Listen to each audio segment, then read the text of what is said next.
Greetings, all you kind-hearted people. I think I figured out the issue with the microphone from last time, which is you plug it in and the light gets like this. And but that what you have to do is you have to turn it off, and then you have to turn it off. And it blinks to let you know it's off, and you can't hear me right now. Then it blinks to let you know it's off, and then you can't. This isn't working. Okay. Then it blinks to let you know that it hasn't been on, or that it isn't on. And yeah, that was funny. You have to sit there and hold it and then let it go. You just can't hit it. But anyways, I think I got that figured out. The way I tested it was, it's like I tested if um, the internal mic was being used on the computer by rattling around something over here away from the microphone. Now, when I did that before, when I picked up these pills in the last video and said, I've been taking these pills, I noticed, well, why is that really loud? Just picking it up off the computer. If the microphone's over here, and this part of it's the only part of it that's supposed to be hot and picking up sound. And I'm like, okay, just because the red light is red doesn't mean it's ready to go. It just does that when you plug it in. Now that I have covered that thoroughly, yeah, I'm not feeling great today. Um, I heard what basically sounded like two gunshots. About 5 o'clock. I didn't look at the clock, but I would guess 4 or 5 o'clock in the morning, which woke me up. And I sat there and I listened to noises in the building to see if somebody dropped something like really heavy and made that cracking, thunderous noise. And I heard nothing in the building, but then I was able to go back to sleep. But it just was in like that, light, dream-filled sleep, and I got a headache and I'm all achy and shit. And I took some aspirin. I tried to do some stuff yesterday and walk around and whatever, but my knee's been horrible. And I started cleaning the toilet, but the big girl's coming over that lied to me about not being able to do housework, causing me to fall down and injure myself several times during the initial COVID lockdown last March and April. So she's going to do the rest of it later today. And I didn't do the floor or anything. I just, I don't know. It's a pride thing, I guess. Even though I'm all messed up and stuff, it's like I don't like people cleaning my house. So I sort of like half-ass cleaned the toilet last night, and then like she's gonna do the rest of it, and then she's gonna do the floor. And I already cleaned the sink. The sink was an abomination. The whole thing was an abomination. It's just like the worst it could possibly be. It's like I told that story before about how we went down to Florida, like in the late '90s, and we were all funky because we drove down there and it took like 19 hours or 20 hours or something like that to drive, which was actually a pretty good time from Ohio, northern Ohio to Florida. We get down there and you know they're like, oh yeah, we got to go to work. They left us in the house by ourselves, and the bathroom was so bad that my cousin was like, yeah, I am not taking a shower in that bathroom. And I was like, well, you could have like blasted yourself down at the car wash because I think he washed his car before that. But anyways, not like the car washes where you drive through and there's the scrubbing things that would scrub the skin off you. But drive a car wash that was just like a do yourself. Like you drive in there, you got a hose and stuff. Okay, this is starting out real well, but you're used to that. So, um, anyways, yeah, it was on that level of disgustingness because he was like, yeah, I'm not taking a shower in that bathroom, and not until I clean it. So he went to the dollar store in Florida and picked up a bunch of cleaning supplies, and he cleaned out their bathroom and bought them a new shower curtain and tore down and threw away their old shower curtain without asking them. And they were super pissed that and insulted that he did that. You know, that he cleaned their bathroom and threw away their shower curtain. The shower curtain had like several different kinds of mold growing on it and stuff. I mean, it was that level of disgusting in there.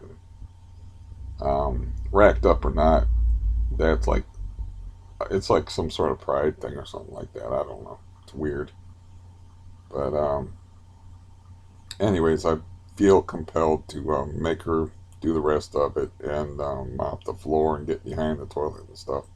Even though I was thinking about it, I'm like, I don't know if she can do that kind of work even because she's so goddamn big and there's so little room between the toilet and the wall. But you know, guys miss sometimes, and there's that's where I feed the cats out the window is over top of the toilet in that little space. So there's God knows what on the floor back there. But you know, I won't have to buy any cleaning supplies. I got a bucket, I got a mop, I got some bleach. You know, I mean, I got enough supplies, so it's not gonna cost me any money. The thing of it is like I want potato chips and sour cream. Um, so if I send her to the, I have to send her to the store. I have to say, well, you know, she'll probably, I would have to go forego my potato chips to make sure she would do that because she might dick around at the store for like 2 hours when it's like a half an hour to an hour tops venture going to the store and picking up a few items. You know, like I want potato chips, I want sour cream to dip the potato chips in, and I want some cheddar cheese. That's about it. But you know, these aid workers, especially her, like to do as little work as possible. I'm sorry about the way the fog rolled in here, but I don't know. Anyways, um, I had a birthday on Tuesday the 15th, and it wasn't a good birthday. It wasn't a good birthday for like the worst reasons possible, which is I had a good birthday boner in the morning, and I was like, cool. I don't get, you know, I can stretch it out for a long time because I'm old. So I'm like, I don't have to be like in pain for a couple hours. Awesome. I don't have much libido anymore, so I was like, that's cool. And then, you know, phone rings a couple of times. I pick the phone up and look at it, and I'm like, I don't know them people. I don't know them people. And then the third time, I was like, who the fuck? This number looks familiar. I'm like, God damn it! I better check the my messages. So I checked my messages, and it's my best friend telling me he's going to show up in my house in 10 minutes. And I picked up the phone like 5 minutes after it rang. I'm like, I got 5 minutes, man, to you know, look like a human being and so and get cleaned up and everything. This sucks. So you know, and the bad part was is I was settled in perfectly for like it was like you know I was settled in perfectly for a good uh, let's say a good birthday for about 3 hours maybe. But anyways, so I get all ready and stuff, and I play nice. You know, he shows up here, and he just said that he just came from the lawyer's office, settling my aunt's will. And anytime I hear the word will, I don't know if it's this way with you, but it makes you feel bad. But you think, am I going to get something? So you know, I admit to that. Like when my uncle Lee died, I was like, well, you think, well, am I going to get something? You know, it's just for that split second. It's like it's the kind of things that I need can't be left to me in a will. I need legs. I need a new knee. I need a new place to live. You know, I guess that could be left to me in a will, but I don't think I'm going to get a house. The way I understood it is the house that they lived in, um, and that my best friend grew up in, and he's 66, I think. Yeah, 66 now. Um, that got left to her youngest son, and he sold the thing for $19,000. What an idiot! And like my friend, who's the older brother to the guy who inherited the house, was like, "It, I would have bought it off of him for 20." He's like, he didn't understand it, but maybe it was a quick. It can't be. No one can be that ignorant because I'm as ignorant as fuck about money and the ways of the world. But I know that $19,000 for a halfway decent house and some property. Come on, man, that's crazy. So he just took the first offer he got, man, and yeah, that was just weird that he would do that. It's like I start thinking, I think too much, and I'm like, does he have some kind of drug problem? He's like, what the fuck, I mean, I don't know much about property. Like, I'm a poor guy. I've always been a poor guy. I've always been a renter and stuff like that. But when they sold this building for like, I think it was $31,000 or $32,000, I knew it was the steal of the century. Because that was like in a recession period. Like it was an official recession period, and it was like a perfect time to buy properties if you had money. And they held the auction here, and I was like, this place is gigantic. This guy's going to make a killing off of this building. Whoever buys it, Gerald bought it. And he did make a killing in several different ways because he's essentially killed me. No, he had help. He had help turning me into the piece of misery I am now. Anyways, back to my birthday. So yeah, that screwed up my whole birthday. And it was like, it's funny that he was the only one that cared enough to stop by. And like he gave me a card that I don't know how long was sitting in the mailbox, but after I got cleaned up a little bit, I went out and got the mail. No, I got the mail the night before, but I finally like opened it while I was waiting a whole minute for him to show up, and it was a card from him, like with a real nice note in there, with his wife signing it and stuff, and it was like, thanks for your support and help with mom and stuff like that. And there was some money in there, and I just opened it before he got there, but I'd rather he didn't show up and left me alone because I'm in pain like every second of every day. So, that's the one time I'm not in pain. And that was actually part of my downfall is like when I started getting into the marijuana thing. Is like if you have a choice to be in chronic pain with the highest rated pain disease or to be in orgiastic bliss for a couple of hours, which would you choose? So yeah, that got me in trouble. Um, I don't know if that's when I started to have heart problems. Is when I started laying around more and doing that more, and I was less active. I mean, definitely wasn't a good thing, but it's sort of like now because I'm not moving around or doing anything. Don't really have any libido to speak of, so that was like, oh, this is going to be a pretty good birthday. No, this is going to be me scrambling around like a maniac. Then he was like, I thought his wife was going to come in, and I'm like, I don't have any place for these people to sit. There's the couch is all filled up with crap. There's nothing else in the living room because I cleared it all out for me to walk around in, which I can't even fucking do now. And it's like, well, I guess I can stand there for a couple of minutes. But he was just coming in to say hello and drop stuff off.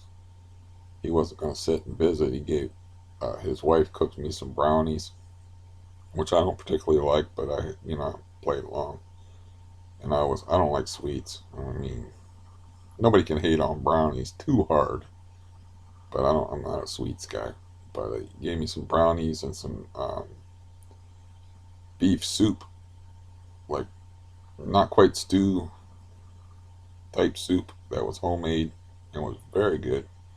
I appreciated that. Brownies, but I had to say something, so I said, he was like, my wife was like, I wonder if he'd like some brownies. Or I wonder if Steve would like some brownies. And I said, you go out in the car and you tell her that's like asking, I wonder if Steve would like some air, just to give him something nice to say and stuff. But don't care about no, I'm not a sweets guy. So, uh, nobody else called me on my birthday, um, or acknowledged my birthday, which What do I care? Um, I don't really care. I called my brother and I'm like, you're contractually obligated to talk to me because it's my birthday. He goes, oh yeah, I knew when your birthday was, but I didn't know what day it was. I'm like, well, I'm not going to decipher that riddle of the Sphinx. Just where we'll just move along. But anyways, so we had just talked the day before, but I wanted to, just I don't know. I wanted to talk to him. I forget why. I had something to tell him. I don't remember what the hell it was. It was something that was kind of important. And but he was telling me like the same shit, and I'm like, dude, we just talked yesterday. It's like I kept cutting him off. I'm like, you know, the dude don't sleep. He don't sleep, and his brain is not sharp. And he's the guy that won't take the melatonin and won't do anything about his psychological problems and shit. But the dude don't sleep, so lots of times he is not a lot of fun to talk to. It's like very redundant. I realize I am redundant at times, and I over talk things like the mic and stuff at the beginning. But I am actually aware of when I'm being stupid. I just can't help it. I'm stupid, and like, I'm aware of when I repeat. I'm not aware of when I'm repeating things when I repeat them. Always, I will say that. But because I'll go back and I'll watch a video and I'll be like, well, I talked about that shit before. I'm like, why am I talking about that again? But it's an adventurous day for me to half-ass clean my toilet and move some baseball cards out of the bedroom onto a table and set up a coffee table in um, the living room with the intent of sorting my cards out and getting them organized. Unfortunately, the Browns did not beat the Ravens, but Mayfield did put on a good show. But I checked out his cards, and they're selling for half of what I paid for them still. So the nation is not a believer. So it's going to take a lot more. He would have had to beat the Ravens. I mean, he put up a good. I checked the prices before the Ravens game, but yeah, it's going to. They're going to have to go into the playoffs, and they're going to have to do some damage in the playoffs because they're the clowns. They're the Cleveland Clowns. So to the nation, and we're a paper tiger to the nation. It's like they to national sports fans and card buyers are like, no, not going to do it. But the weird part is before the season started, everybody was buying Baker Mayfield cards because he had a new coach that has an offensive system that was perfect for him, and everybody was like me, thinking like, oh man, this is a wet dream for him. He can't fuck this up. Oh, yes he can. So, but he's starting to play better last few games, and there's still hope there, and I have other cards I can sell and stuff. I'm not getting out of here this winter, so but still I should be. I'm just trying to maximize what profit I can get, and if I have to wait until like the best time to sell football cards is right before the season because everybody's a contender and everybody has a clean slate. And I just sold a bunch of cards like right before the first games of the season. They all did really well. So that's, I can actually just hold on to all these cards and wait till next year and sell them in the last month before the season. I can't sell that many cards all in one auction. Um, but I haven't felt like doing much of anything. And like my friend was looking at my knee because he hasn't seen me in a while, and he's like, "There's like a bump on the side of it." And I'm like, "Yeah, there kind of is." I said, "The problem though is underneath here, you can feel it." And I'm like, "I'm not going to ask you to feel it, but I mean, you can actually feel it. It's in the back of the knee. I don't know why there's a bump on the side of the knee or what that's about. Maybe I have cancer of the knee or something. I don't know." But I have to call. Uh, I got a new care source manager. I don't know if it's a temporary thing, but she's been bugging me. I didn't recognize her phone number. She didn't text me, so I don't pick up the phone unless I recognize the phone number or somebody leaves. I just figured they'll leave me a message, and I don't.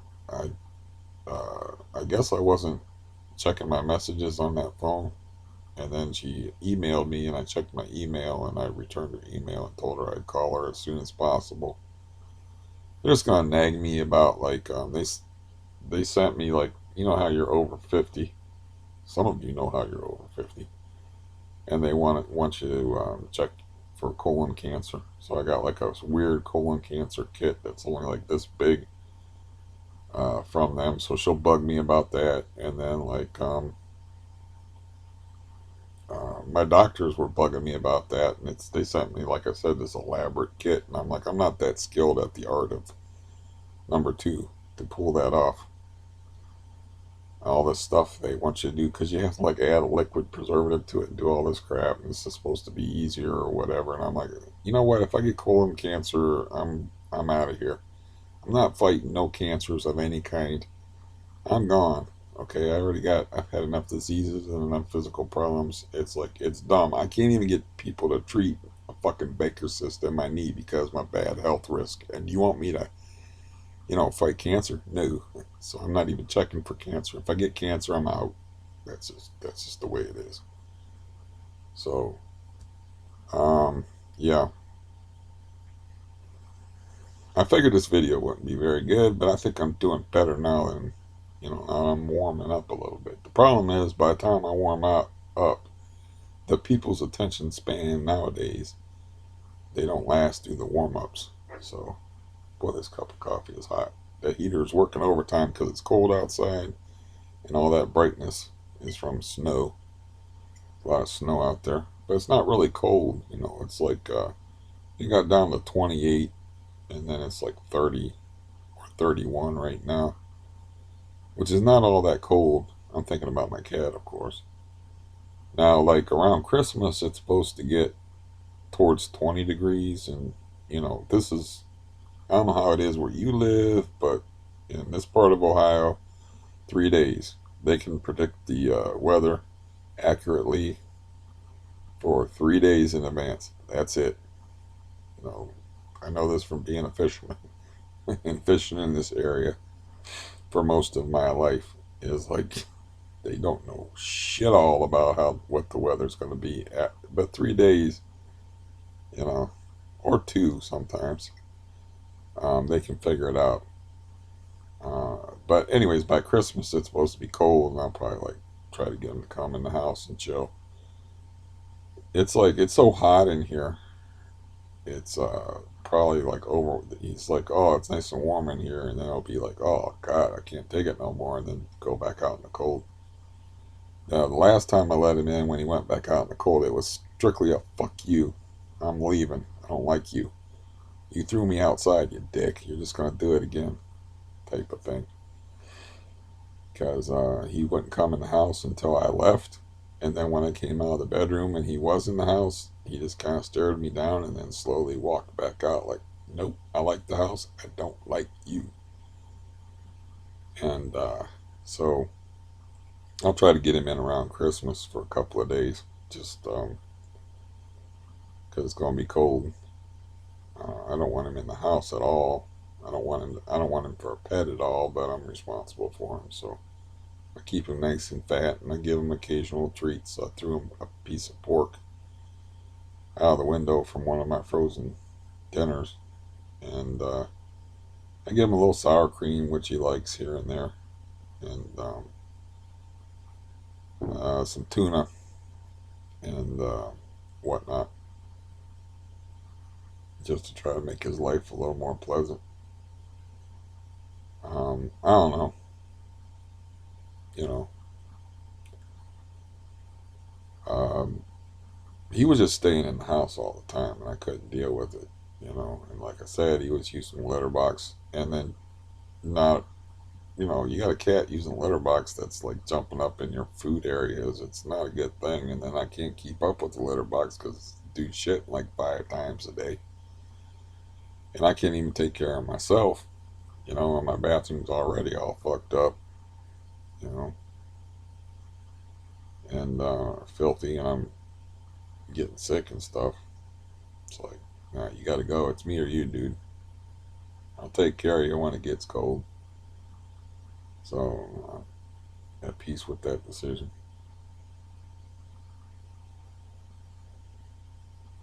I'm sure he'd prefer to be in the house. You know, you got threats out there. He's got to fight other cats, but it's actually better for him to be outside, I think, health wise.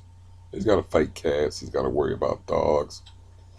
The raccoons come and they trash the whole damn area. I can't keep a box. There's like an area where the weather doesn't get, so all they need is like a cardboard box, like a homeless person, because they got a higher body temperature than we do. So I throw a cardboard box out there because I can't walk to get out there to place it and put like a rock in it to keep it in one place. And it's in this like corner area where the wind don't hit and the rain and the snow don't get to. But it doesn't stay there because the damn raccoons come because the food attracts them, and the boxes always end up out in the weather, and they're made out of cardboard, and then they're no good for anything anymore as far as protecting cats from the weather. And there's a bunch of soggy boxes out there because I keep throwing boxes in the corner, and the raccoons keep, some for some reason they end up getting dragged out. It's got to be the raccoons. That's the only thing that makes any sense. But why are they even fucking doing that? I mean, they do bustle around and fight with each other and shit over the food. So, I mean, that's the only thing that makes any sense. I, I've hid there in that corner before when it was windy and or rainy, and I got caught in the rain when I was gardening back there. And yeah, no wind or rain hits in that corner, so it's got to be the raccoons. It's got to be the raccoons, muddy. So I don't know. Throw another box out there. I don't know if there's even people living in that house yet. I have no idea, but they still haven't. Like the spouting fell off that house and onto the deck, like back there. That's across from where I feed the cats. And there still hasn't been any attention paid to like the garbage can full of crap that's on the back deck. I mean, I don't think anybody's living there. I think a car's just parked out there, and the guy just gave up selling the house during the COVID thing. You know what I'm saying? Because they were like, well, there's people working on the windows. One of the aid workers was like, oh, there's people working on the windows. Somebody's living there. Because she just up and said, well, I think you got a new neighbor. And I'm like, what, in the building? Somebody moving in? And she's like, no, next door. But I've really seen no sign of, you know, if you buy a house, I'm assuming you're going to fix the spouting. And the spouting is just ripped off and just hanging. And then it finally fell on the back deck back there. And they haven't fucked with anything in the backyard. There's like I don't know what the hell it is. But it looks like a gigantic lid. It's basically a giant water dish for the cats. Because it collects rainwater. And there's a bunch of, so I'm not really too worried about. Um, I did have that aid worker go back there and clean that place up, but I'm not too worried about it being messy back there because I'm throwing boxes out of the window for homeless cats. Um, you know, yeah. So this call I gotta make, this woman's gonna nag me about getting a doctor, and I don't know how she's gonna be, but it's gonna be like, are you gonna take that test? And it's really weird. Like, I got a letter from CareSource that was like they were offering. It looked like, if I remember this correctly, it was actual monetary incentives for getting various tests done. I'm like, what? You can get like gift cards. It's like, what kind of like healthcare system do we have here? So like, if I did that colon test kit thing, they would give me $25. And it had like a whole list. I looked at, see if I could find that letter. But I was like, if you get screened for this, if you get tested for this, you get this, you get 15, you get 25, you get $10, and there's all this stuff on there, and I'm like, it's weird. Cash and prizes for taking care of yourself better. You can kind of understand it because like it's just being adopted by like national. institutions is weird, but like at places of work, you get bonuses for not being a smoker and stuff like that. Speaking of which, I'm afraid I'm gonna have to do this. Not that I've been smoking. Oh, excuse me. Oh dear. Yeah, but you know, like I said, I warned you I was feeling rough, so um, my aid worker's not coming till 2:30. Thank God. But like I said, that was like, oh, I even had like a thought. It's like, did somebody commit suicide up there? No, there was two bangs because I'm just woke up out of a super sound sleep, just like boom, boom. I mean, unless they really wanted to make sure and put a gun on both sides of their head, it's like, yeah, and I think you'd have to pull the triggers. Well, you could pull the trigger by reflex. I told you I think about things too much. Like shoot one side of your head and then like seize up from nerve reflex with the other side, and then you get the bang bang effect. But I sat there and I listened for any other noises, and there were no other noises. So I don't know what the fuck that was. You know, uh, I didn't hear any footsteps or anything like that. It was like super quiet after that. So I was like, what the fuck was that? Could have been somebody shooting outside. I mean, I haven't heard that in this neighborhood, but a couple of times. It's not that bad of a neighborhood. That would have been no surprise at all in Canton. I heard something in Canton about Canton that I filed away in my brain, but yeah, I filed it for my brother, but I can't remember what it was. And I'm like, oh, this crime happened in Canton to this guy that's famous, and I'm kind of like just watching a lot of football games, so it had something to do with a football player, and I'm like, I think he got in trouble in Canton for committing a crime or something like that. And I was like, oh, that makes sense. Canton is such a shithole. And like I said, I was writing um, about Canton in the 70s and about my dad and my brother, and some troll guy got on there. I assume it was a troll person, and said, oh boy, like another guy that believes that the things that his father tells him about being a tough guy. And I'm like, no, you don't understand. It's like, I saw the man.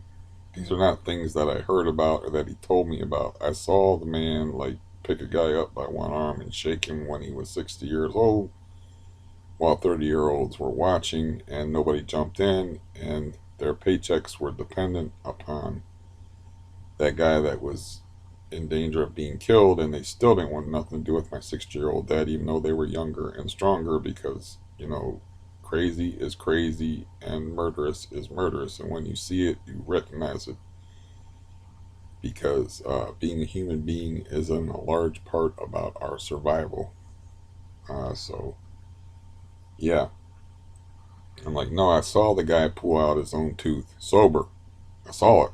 He went in the bathroom with a pair of pliers and a rag, and he came out with a rag and a pair of pliers, and he opened up the rag, and his fucking tooth was in there. And he was like, all he said about it was like, teeth have long roots.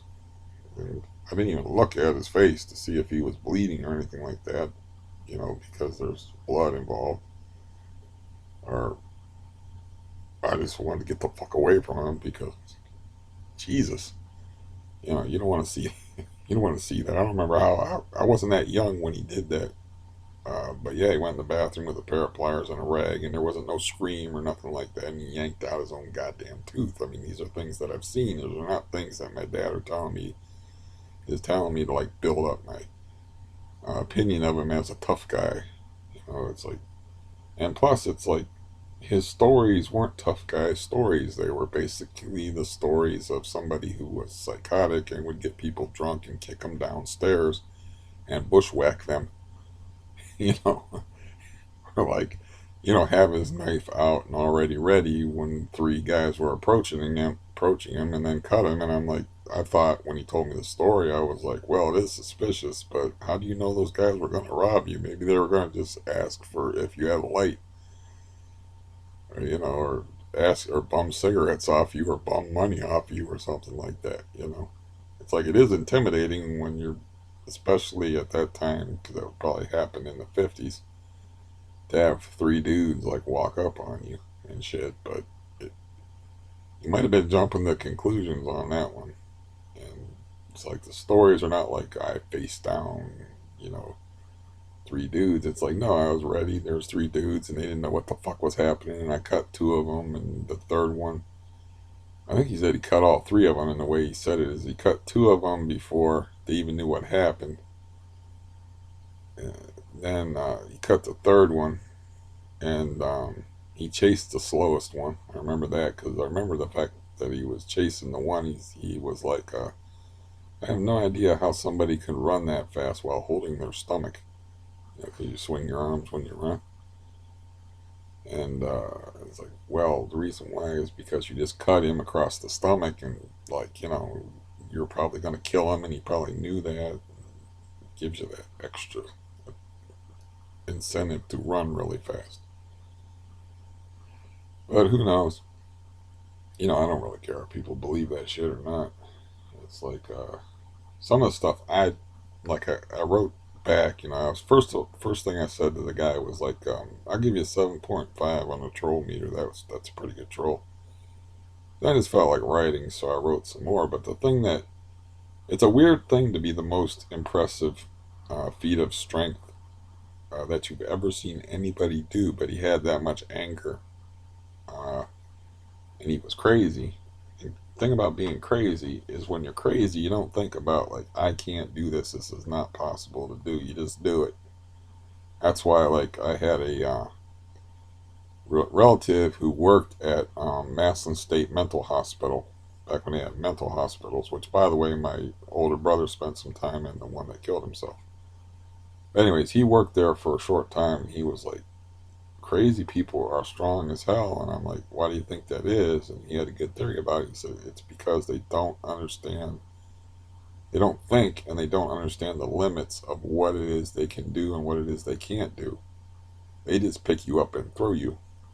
They don't think about like, there's no thought in there of that's limiting their abilities.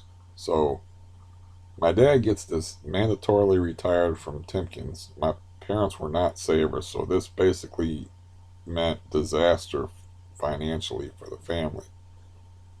So they force him out of retirement after 30 years. They create some rule where they can do that. But he's still a young man, because he started working there so young. He's like in his early 50s. So they send him like a plaque. It's like a wooden plaque with plexiglass, and it's screwed down with screws and stuff. How in the fuck could anyone force their fingers between the plexiglass and the wood? That's the part I don't understand. Now, once you get your hand in there, it is possible to rip it apart and shatter the plexiglass. But what I couldn't understand, and I watched it, and I almost got hit by a piece of the plexiglass, is how in the fuck did he get his fingers in between the plexiglass and the wood on the honorary bullshit plaque he got from Timken Steel, which he slaved away at and breathed in poisonous fumes at for 30 years. I mean, how was that even I watched it and I still don't know how it's possible. I fucking watched it. I'm like, what is he trying to do? And believe me, I didn't say a goddamn word that day to him. The whole day. I don't know. We might not have been on speaking terms because we would go on long periods of time where we wouldn't speak to each other, even though we were living in the same house. But yeah, so I brought that up. But that's a weird thing to be like the toughest. I mean, that beats pulling your own tooth. I mean, I have no idea how that was possible. That was fucking crazy. It's like that should not have. It shouldn't be possible. Because I saw the plaque, I saw the screws in the plexiglass, and like he forced his fingers in between the plexiglass and the wood, and I don't get it. I couldn't do it. uh, you think it would rip your fucking fingers up, because I don't fucking know, man. It's another reason for me to be terrified of him. But anyways, Um, yeah, I told the guy, I told everybody on that thread ahead of time because I talked about this before, but the thread was about Terry Crews. Uh, he's the big, uh, huge guy off of Everybody Hates Chris. Well, his father was a wife beater, and he let his dad come around his grandkids, but he told his dad, he's like, "Don't you be hitting on mom. I don't want to see none of that bullshit in front of my kids." And he was like, "The son of a bitch went ahead and did it anyway." So he beat him up, and he said it wasn't a beating up like he said it took a while. It's like he said I basically beat the brakes off of him. It was a thorough ass kicking, and I of course had the same opportunity of beating my dad up when he got older and wasn't ripping apart plexiglass plaques. And I passed on it because I was like, this is not the guy. First of all, the dude can't help himself. I'm not lowering myself to his level. He's got me by an arm and he's got his fist back and shit. And, it's like the dude's fucking 70 years old. This is not the guy that was caught that, turned me into the lunatic that I was on that porch that day and caused me all that problems. This is just an old man. So, you know, I re- that's why I wrote. I just wrote a little short thing and I described that tale about, how my dad almost threw me off the porch when he was 70 years old and would, describe what I just described to you. And I said, I could tell you stories you wouldn't believe. Then somebody responded to me and then I responded back with a story. And then you know how I am, I got in story mode and then like was telling some of the unbelievable stories that I have. And I told the guy that was like, "Oh, you believe everything your dad told you." I'm like, "I'm not surprised you don't believe me because I like said right up front, I can tell you stories you won't believe." I mean, it costs what, $120 to get your tooth pulled? Pay $120, go to the dentist. That's what it cost, about $100 at the time that he pulled his own tooth. Get some anesthetic and let them do it. But yeah, it wasn't really a matter of money. It was just like he didn't want to go to the dentist, so he pulled his own tooth. I mean, it's crazy shit. You know, I was like, I don't need to like embellish any of that crap. You know, you don't, I don't need to embellish.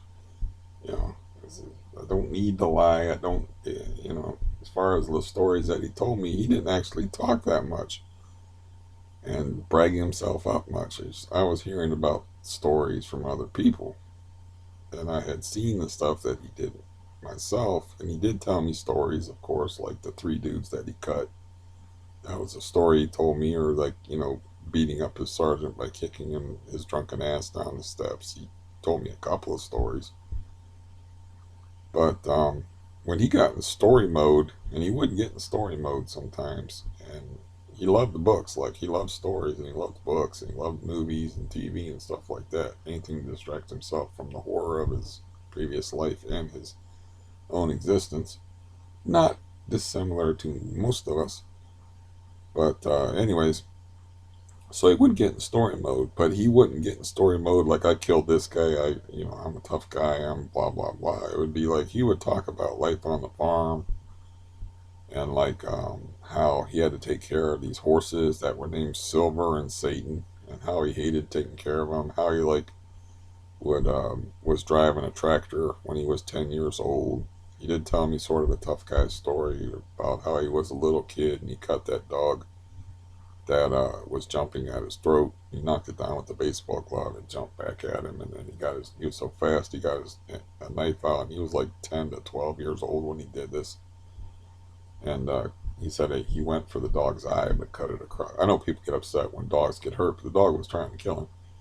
So he said he aimed for its eye, but he hit a little high and cut it across the top of the head, which of course dissuaded the dog from any further activities. And then the guy's dad showed up, or not the guy's dad. What the fuck am I talking about? The owner of the dog showed up with the police, and talk to my grandfather, who I never met, thank God, and my father as a little boy. And the guy was pissed, of course, and said, "Your son cut my dog." And it was like, "Did you do that?" And my dad was like, "Yeah, I did. He was trying to kill me."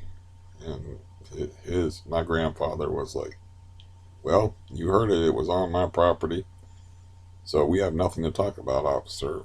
And as far as you keep your goddamn dog off my property." And then I wrote that wasn't an issue really, because every time that dog saw my dad after that, it was ass in the wind, tails between its legs, tails. I'm a mess today. Um, Now I don't know if this is going to affect what little mental acuity I have, but I have been cutting my diazepam up in the pills in half, and I've been taking halves. And while I'm thinking of it, it doesn't show up.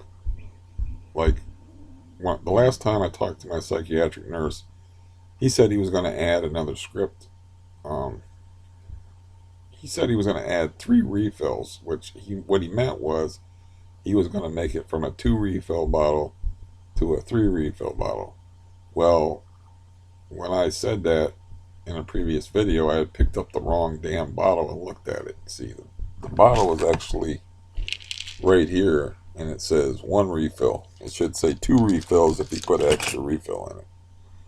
That's not why I'm cutting them in half. I'm just cutting them in half because it's like, well, I had 34 pills left over out of a 90 bottle, and at night I'm sleepy and I don't want to take a pill a lot of times, but I can take half a pill.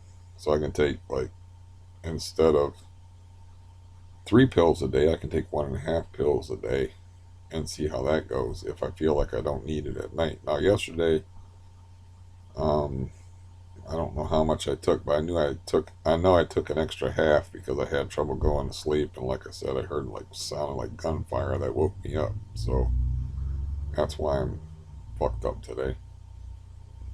As far as the way I feel, plus I tried to do stuff yesterday, and my knee is just a mess. It was a mess yesterday when I was trying to do stuff, but you get disgusted after a while. And not just by disgusting toilets, you just get disgusted because you're not doing anything. It's like I told my friend on Tuesday when he showed up here, I was like, I can't do anything. I pointed to like bags of clothes on the floor, and I'm like, those bags go in that dresser. But by the time I carried those bags out and threw them down there in front of the dresser, I realized like my leg was in a horrible way, and I should get off of this leg. Because I mean, that's why I don't cook anymore. Just standing on the damn things, it hurts. I mean, whatever. Like I said, before the September 22nd, the fucking leg was a mess. After September 22nd, the fucking leg was a nightmare and is a nightmare. So whatever that PA guy did to it was bad. Um, Before then, I was walking around and stuff. And, you know, by walking around, I mean like taking actual walks where I'd walk for like 20 minutes. Afterwards, not so much. It was really bad. And then I've been leaning on these Neurontin, and I'm not taking that much of them, but I'm leaning on them a little bit ever since then. Well, I can show you. Um, for instance, all right, this bottle says I got a refill coming up on Christmas. We're pretty close to Christmas, so um, if I count these out, which I'm not going to make put you through,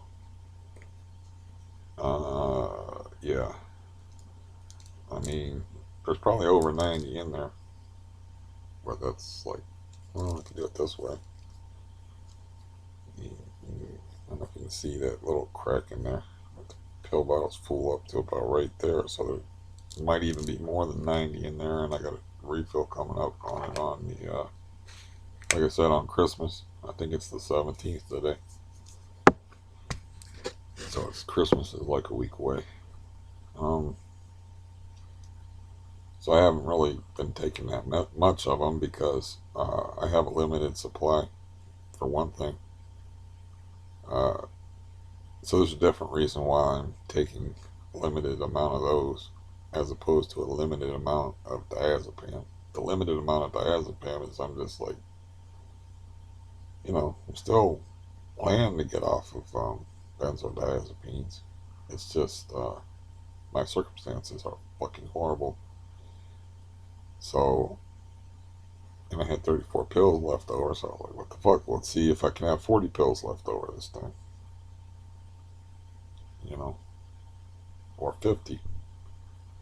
Let's see if I can.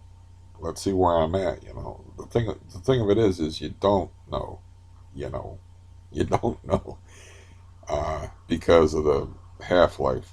Because it's got a half life of 40 hours, so you reduce your dose and it doesn't hit you until like 3 days later, and then you're all like fucked up. Whereas like you reduce your dose with something with a real short half life, like Xanax. That's why Xanax is a nightmare. You feel that shit within sometimes 8, 12 hours. You're like you can feel messed up.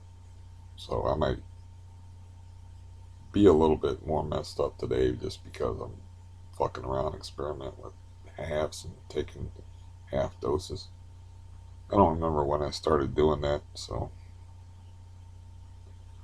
I know I broke out the pill cutter.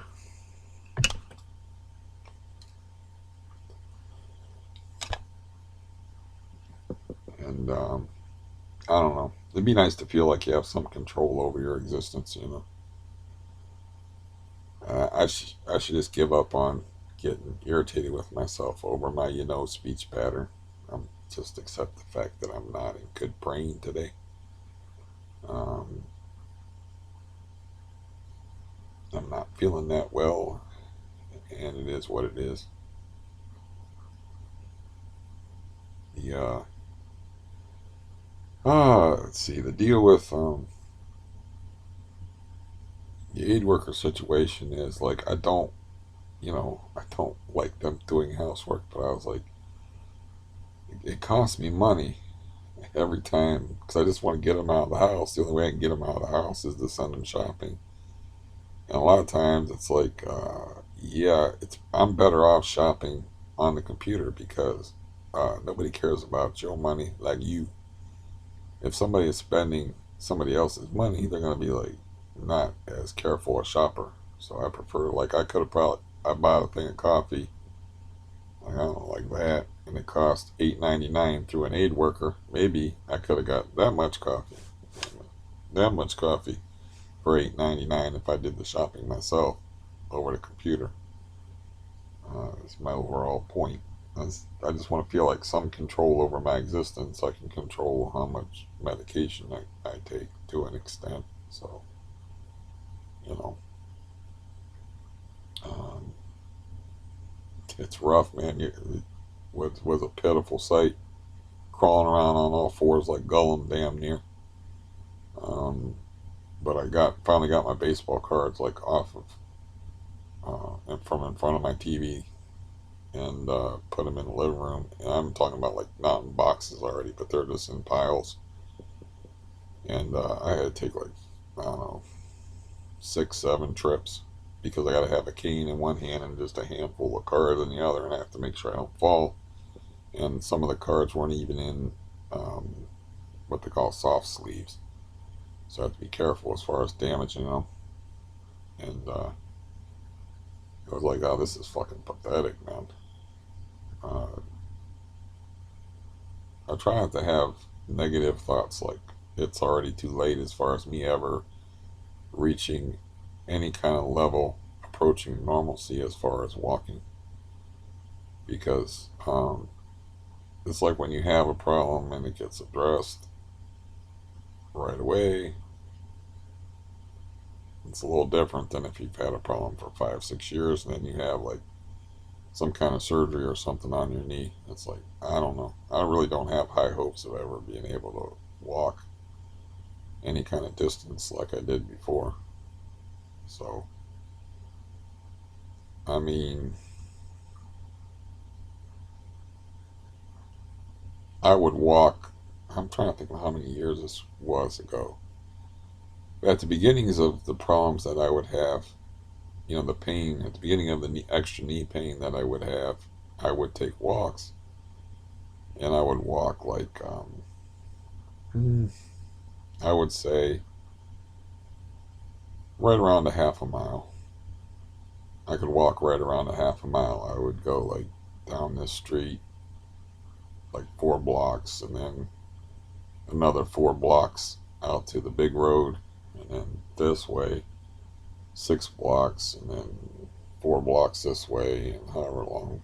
I'm just trying to give you a rough estimate of how far I could walk. I would be happy to get back to there again, and I was doing it with a cane at the time. But I wasn't afraid of falling the same way I am now, so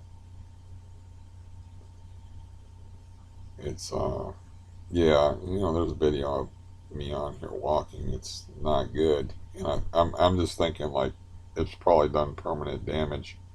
I mean, my knees are like bent backwards and stuff, so it's probably done permanent damage. This situation. Um,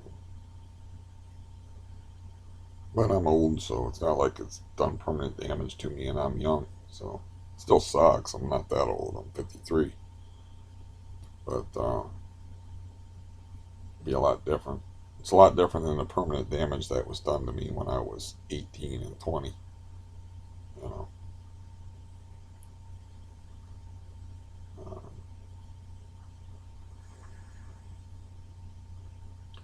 Plus, you can always look at it this way. It's like I had a successful spinal tumor removal surgery. I had a successful um, reconstruction surgery. The problem is like the side effects from the surgeries. The side effect from the spinal removal surgery. I was lucky enough that I wasn't in a wheelchair from it, but it caused my spine to collapse because they removed the vertebrae out of my spine. And then the reconstruction surgery, where they straightened me up and put me in halo traction and shit, the side effect was CPRS, CRPS, CSPRS, whatever the fuck it is. I swear those doctors got me conditioned to screw up my own disease now, because they always say it wrong. It's getting hot in here. Um, but yeah, things suck. What can I say? I mean, I just thought I'd get on here because I don't know. I couldn't concentrate on the football game. Sometimes I have trouble concentrating on things when I'm in a lot of pain, and or when I don't get enough sleep. So it's like I don't have an attention span for football games or movies or whatever. That's why I like to write or do something that I'm actually involved in. And one of the few things I can do is write, even though I write like this, one key at a time with one finger. I can do it actually pretty fast. And then I use the thumb for the shift key and or caps lock or whatever. I think I can use. I think I use my thumb for the space bar too. But it's basically instead of hunt and peck with 2 fingers like this, it's hunt and peck like this with 2 fingers. If you count the thumb as a finger, I think there's been a long debate about whether the thumb is actually a finger. I don't know. They always say 5 fingers on your hand, but then they keep that thumb, the opposable thumb, as special, which it is. Without that opposable thumb, I wouldn't have been able to be interrupted on my birthday and have my birthday ruined. Um, I had another joke I was going to try to throw in there that was hopefully better than that, but I forgot it. Yeah, half a brain today. Half a brain of an already addled brain. Not good. So, um, I'm going to drink some more of this coffee, which has too much sugar in it. But the sugar is helping me talk. I got to start going to sleep early, but pain makes that difficult. I mean, I've been having a little more trouble going to sleep. I still get sleepy. I don't, I'm not like my brother. I just I wait until like, oh shit, I'm sleepy, and then I turn the computer off and I go to sleep. I don't like try to. I don't look at the clock. I don't have a job to go to. I don't look at the clock and say, oh my god, it's 11 o'clock. I should be asleep by now. You know. And I'm like, there's no point in me like turning off the TV and the computer and shutting my eyes and looking at the back of my eyelids if it's not time for me to go to sleep, because I'm just looking at the back of my eyelids, feeling all the pain in my body. No point in that. But if I start, my eyes start watering and I start yawning and shit, I'm like, I think I might be able to go to sleep. So I do. And then I wake up sometimes to gunfire. I'm pretty sure that was gunfire I heard. I don't know. There's supposed to be a curfew, but people that shoot guns at 4 in the morning, they don't really care about curfews. They care about getting paid. They care about their bitches that they're running on the street or whatever crazy activity they're involved in. You know, or shooting that damn guy that was um, screwing their wife, whatever that was about. But man, that was startling.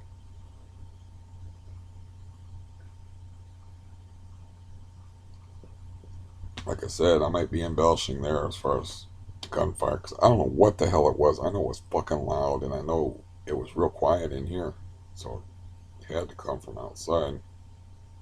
And for something to be that loud outside, do cars backfire anymore? I haven't heard a car backfire in a very long time. So it's like, it had to be like gunfire. I mean,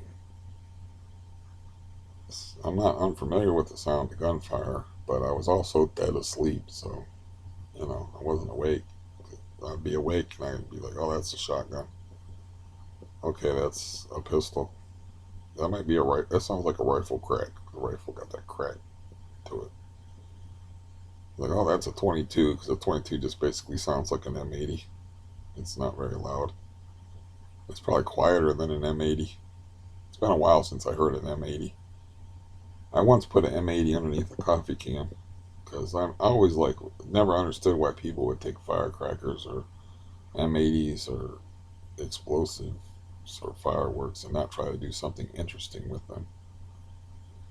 So we would like try to, what can we do with these explosives type experiments? And one of them was like I lit an M80 and I put a coffee can over top of it, which is probably a dangerous thing to do. But anyways, it just shot the coffee can up in the air about 35 feet, which I thought was pretty cool. I saw some people. I don't know if they made it or they sell those, or it was like an M200. It was like a stick of dynamite or something. They threw it in the water at this place that I was fishing at, but it wasn't in the pond that I was fishing at, because there was a series of 3 ponds. So they were cool about it. But they lit this. I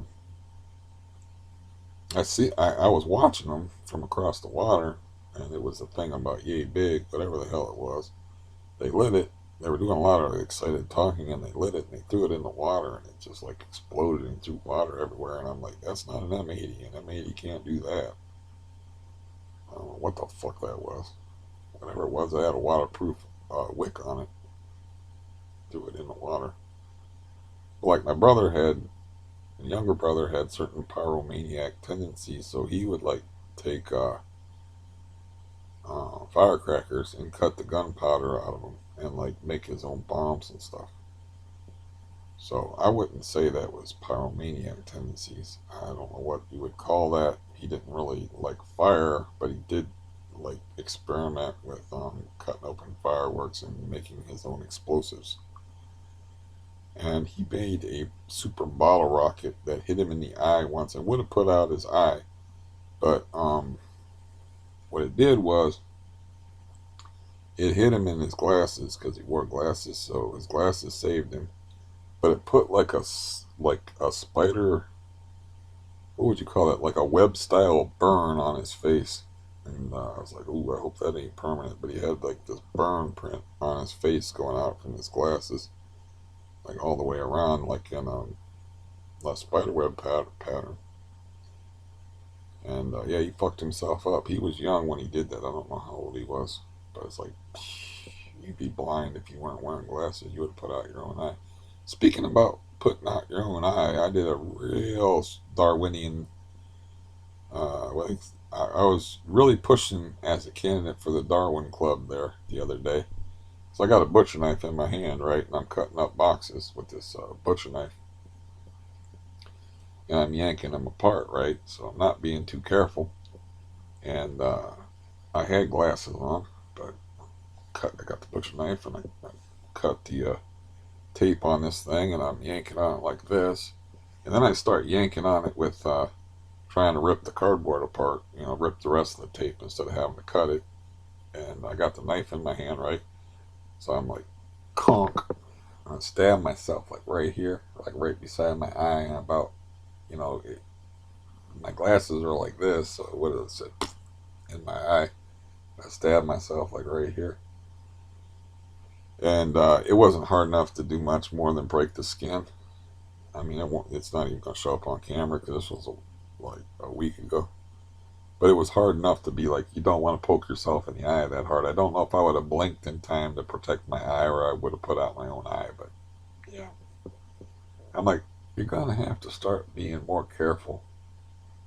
I mean, I've done some stupid things, but that's up there. I mean, I am the guy that cut his own leg and put himself in the emergency room and almost bled to death. But yeah, that was right up there. Because yeah, you don't take a knife and like rip things apart with a knife in your hand. I was like ripping apart this box, like I said, stab myself. It's a long butcher knife. Stab myself with it. The good thing about it was it wasn't my fillet knife. It was If it was my fillet knife, would have been a problem. Sometimes I cut up boxes with a fillet knife. Sometimes I use this serrated edged cool butcher knife that's got a point that goes like this instead of like a fillet knife tapering narrow point. It kind of like it's thick and then it's so it wasn't that bad. It was made me feel very stupid and very lucky at the same time. And the glasses would not have protected me at all because of the angle. I would have stabbed out my own eye. At least it wouldn't have been my good eye. This is my good eye. This eye's got astigmatism. I, I don't know. I think I'm actually more blind in this eye, but this eye has astigmatism, so maybe I should rethink that whole thing. But I think we both can agree that stabbing out your own eye is not a good thing. Yeah. Uh, that's another thing about like not doing stuff. It's like when you do stuff, you kind of forget how to do it in a sensible and rational manner. I was always taught to be careful around edged things, to cut away from yourself, and yeah, to be careful about. My dad had that theory like a dull knife is more dangerous than a sharp knife if you're the one using the knife because you're going to have to put more pressure with a dull knife and you're more likely to cut yourself, which makes a lot of sense. He taught me that, and he was like, you always cut away from yourself just in case you do slip. And like, that's one thing that my mom held firm on, is he used to get irritated at her because when she would cut potatoes, she would cut them like this, hold the potato, you know. But she had a knack for it to where she would push the potato so far. She had done a KP duty for so long that she wasn't changing his ways or changing her ways for his way of thinking. So it always used to irritate him that she would cut potatoes like that, where she would be touching her finger on the blade. But the thing of it is like she wasn't. She was just barely touching, and she wasn't slicing. So you can get away with that. But anyways, what other semi-interesting things can I talk about? Even though almost stabbing herself in the eye should have been my lead story. Yeah, I buried the lead. Um, I don't know. My brother was following politics and talking to me about politics. I'm like, so you're gonna follow politics again? He's like, no, I got to stop that because he gets like all worked up about the state of the world and stuff. And I was like, I was like, he had to stop. He's a Trump hating guy, so he had to stop following politics during the Trump administration.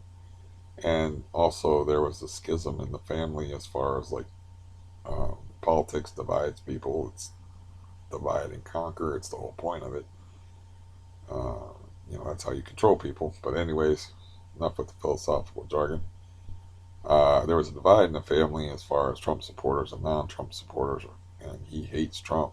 And so I was like, oh, so since Trump's out of office now, or is going to be out of office, you're going to start following politics again? He's like, no, I got to stop doing that. He said, this makes me angry. He said, it still makes me angry because he was following. He was telling me something about Trump rallies turning violent or something like that. I don't know. I haven't been following it. I've been wrapped up in my own personal struggles, and so which have been considerable. Uh, yeah, I think this bill is close to passing the stimulus bill. They, there was a delay in it because there were some Republicans and Democrats that were trying to stuff the $1,200 check in it, which would be the only relevance the stimulus bill passing would have for me. Are you going to give me more money or not? But it looks like they're going to pass like a nine. It might even be under $900 billion stimulus relief bill. And the major deal for the Republicans, which I already knew this, but my brother was talking about it, is they want anti lawsuit insurance for companies, anti COVID lawsuit insurance. In other words, like if you can't be suing your employer for catching COVID at work and saying, I'm like, well, I don't understand why that would be such a big deal to him. And he goes like, well, I think he said something like, basically, they're protecting business people because business people have them in their pocket. And we don't, that's why I don't really give a shit about politics, is we have no idea what's going behind the strings or who behind the strings. It's time for me to stop talking, I think. We have no idea what's going on behind the scenes and who are pulling these people's strings. So, maybe that they were such a stickler on those points because those are like major donators to their campaigns and stuff that want that legislation in there. So I was like, I don't understand why that's such a big deal. Plus, if you think about it, it's like un-American. You should have legal recourse to defend yourself and to seek justice if like you really did have negligent employers and they really were at fault for you catching COVID. So that's like I was talking to my cousin in Florida, and he was uh, telling me the story about his workplace. So he was like, "Yeah, I went in there, and like I woke up and I just my nose wouldn't stop running, and I was coughing, and so I went to my boss and I was like, look, I don't, I kept my distance, but I showed up for work, and I was like, look, I don't know if you want me to work today because my nose is running and I've got this cough."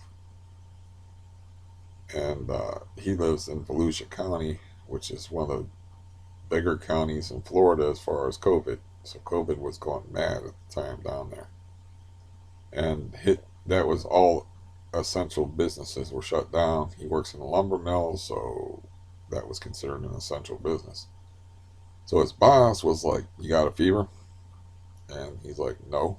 They didn't even like take his temperature or nothing like that. But he's like, "Well, then you're working." So he goes in there and he talks to some of the people there, and they're like, he warns them, like, you might want to keep your distance from me if you can. And the one guy was like, "Look, you dummy.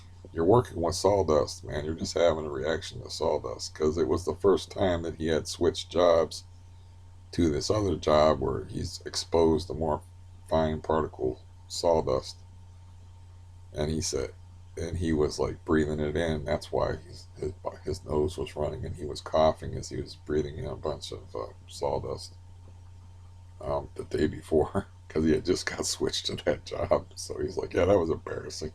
He said, I thought I was sick or something. And that kind of reminds me of my dad hacking and coughing when he was working at Tinkins.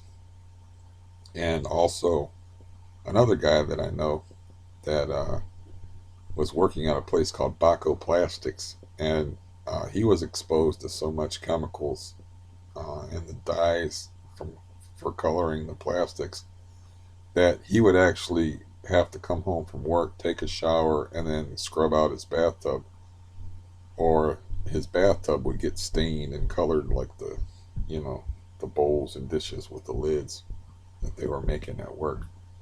He would after every shower he would have to like scrub out the bottom of the bathtub, not just rinse it out, scrub it out.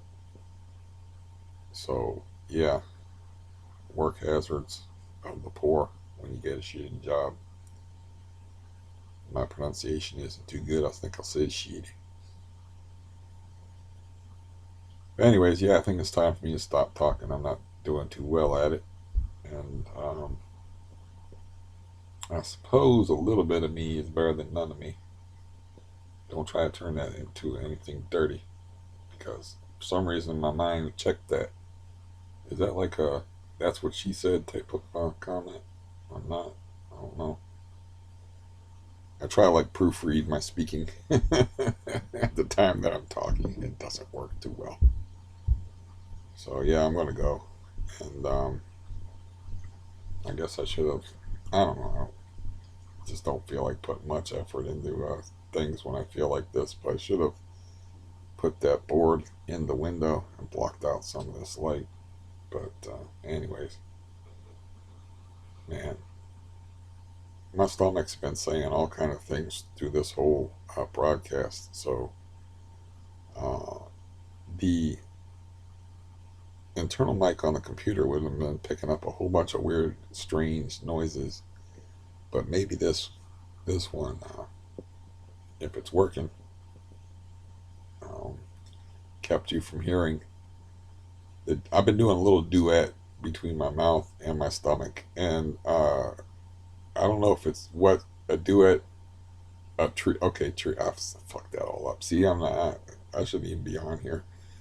What I should have said is I've been doing a duet between my mouth and my stomach the whole time here, and occasionally a trio. That one time that I farted. That's what I should have said. But which hopefully the microphone kept you from hearing. So yeah, whatever, man. It doesn't matter to me. I got I got a lot bigger problems than being silly. I don't really care, as you know. Don't care. I got bigger problems to worry about than my general appearance, how well I speak, whether I'm mentioning bodily functions in an impolite manner on a YouTube video meant clearly meant only to clear my head a little bit before I make a business call.